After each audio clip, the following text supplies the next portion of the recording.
Chapter 1. Unity for the Win. All for one and one for all. Alexandre Dumas. Let me start with some good news. The backstory is this.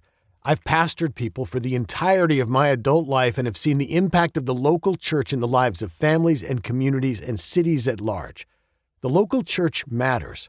It matters deeply. And yet for many years now, local churches have been shutting their doors and closing up shop at a rate of about one church per day. Let's keep going because that's clearly not the good news. At this writing, there are about 2.4 billion Christians in the world, which means that for every 3 people you come across, one of them professes Christ as Lord. Of those Christ followers, roughly half attend church at least once every week. Why do they do this? Some do it out of habit. Maybe they were raised in a church-going family. Maybe they've been going to church every Sunday for years. Maybe it's just what they do.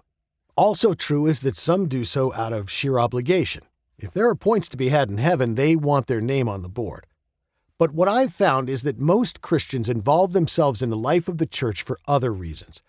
They come to church because they long for community, for a place where they can know others and be known. They come to church because they long to worship God, to be reminded that there is someone who transcends their problem-plagued daily lives. They long for the hope that in-person connection can bring. They come to church to gain greater perspective than what their Monday through Friday reality affords. They come to participate. They come to pray. They come to take communion. They come to speak real words to a real human being. They come to restore their faith in God. So what happens when a church shuts its doors is that these meaningful engagements get shut down too. A risk worth taking. I was working in my office when another pastor on staff craned his head around the open door. He told me that a woman who taught part-time at his kids' school also worked part-time at a church about 10 miles south of our main campus. She's down in the dumps these days, he said, because her church is about to hold a congregational vote on whether to sell their building. Worth $6 million, the building evidently sat on 6 acres of land, boasting a stunning 450-seat auditorium, a giant common area just inside the main entrance, an expansive kids area complete with plentiful classrooms, and even a full-size gym. Oh, and did I mention it was exactly 1 mile away from our church's Midtown campus, which had been meeting in a rented space for several years? I was intrigued. The church was considering selling because the congregation had been dwindling. Like way too many churches all over the country, they'd shut down during the pandemic and never made a strong recovery. Some people moved to be closer to family.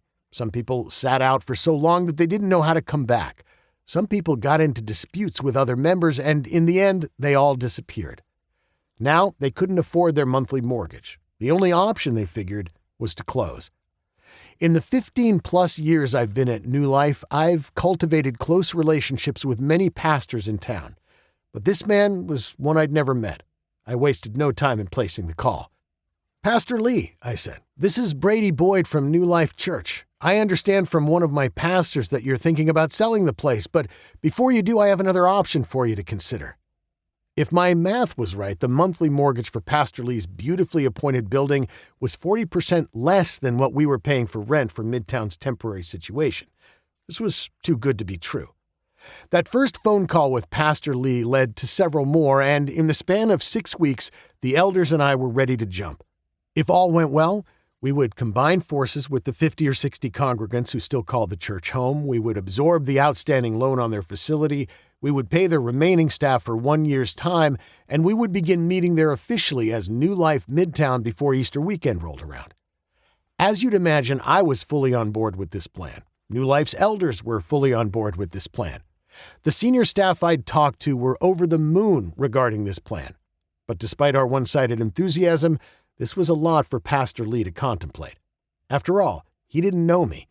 Sure, we were getting to know one another, but as I'm known to say, it takes a long time to make old friends. We were nothing of the sort just yet.